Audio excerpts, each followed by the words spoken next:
Lesson plan on clearing a 50-foot obstacle with a short field landing by Piper Blanchard. Many components go into short field landings, more if a 50-foot obstacle is involved.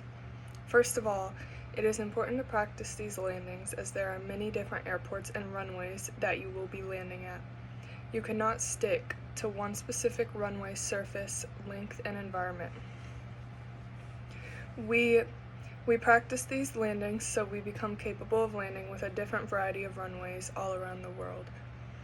When landing at an airport with a short field, it is important to come in slow and get our speed right before the last second to avoid coming in fast.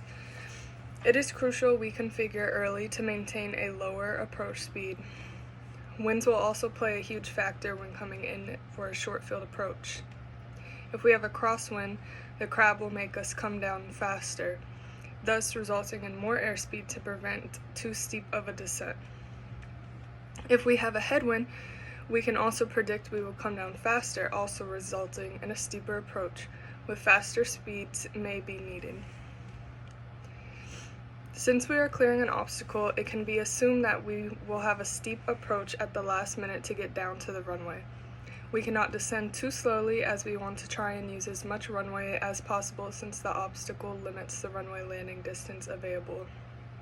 We will go over this with the student and make sure that they memorize these steps and know the importance of a short field and how to clear a 50-foot obstacle, making sure they can recite this information back, showing that they retain the information learned.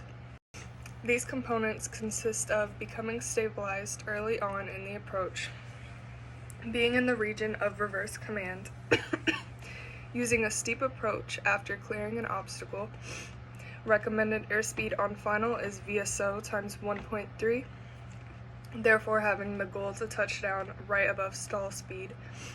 Pitching up more in the flare to compensate for descent angle, and using aerodynamic braking. Improper pilot decisions cause a significant percentage of all accidents and the majority of fatal accidents in a light, single, and twin-engine aircraft. The goal of SVT is to challenge the learner or transitioning pilot with a variety of flight scenarios to improve decision-making skills. These scenarios train the pilot to manage resources available in the flight deck, consider hazards, exercise sound judgment, and make timely decisions that promote safety. Since short field landings can be affected by various outside factors, wind gust, by wake turbulence or mechanical turbulence, airspeed not stabilized, and more, it is important for pilots to practice these landings to improve decision-making skills as mentioned. This involves making proper decisions if the pilot should go around, fly the approach with more power, and or utilize more flaps with the approach. The Airplane Flying Handbook states, to land within a short field or a confined area, the pilot needs to have a precise positive control of the rate of descent and airspeed, and fly an approach that clears any obstacles, results in little or no floating during the round out, and permits the airplane to be stopped in the shortest possible distance. When safety and conditions permit, a wider than normal pattern with a longer final approach may be used. This allows the pilot ample opportunities to adjust and stabilize the descent angle after the airplane is configured and trimmed. A stabilized approach is essential. This emphasizes the importance when having the approach set up in a stabilized configuration early. This can be done if the pattern is sewn slightly wider in order to give a little bit more time to get configured.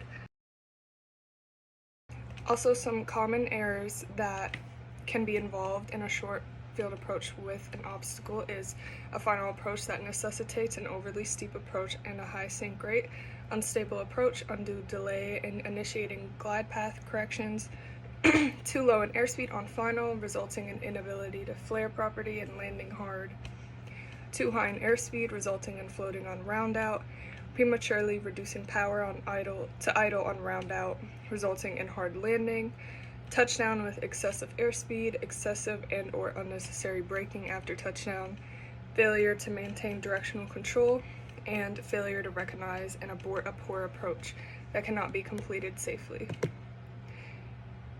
This is why, as previously discussed, we should give ourselves adequate timing to set up properly. Practicing SBT for decision making, practice flying slower than normal approaches, and practice aerodynamic braking is crucial for short field landings with the 50-foot obstacle. And here are my references. Thank you.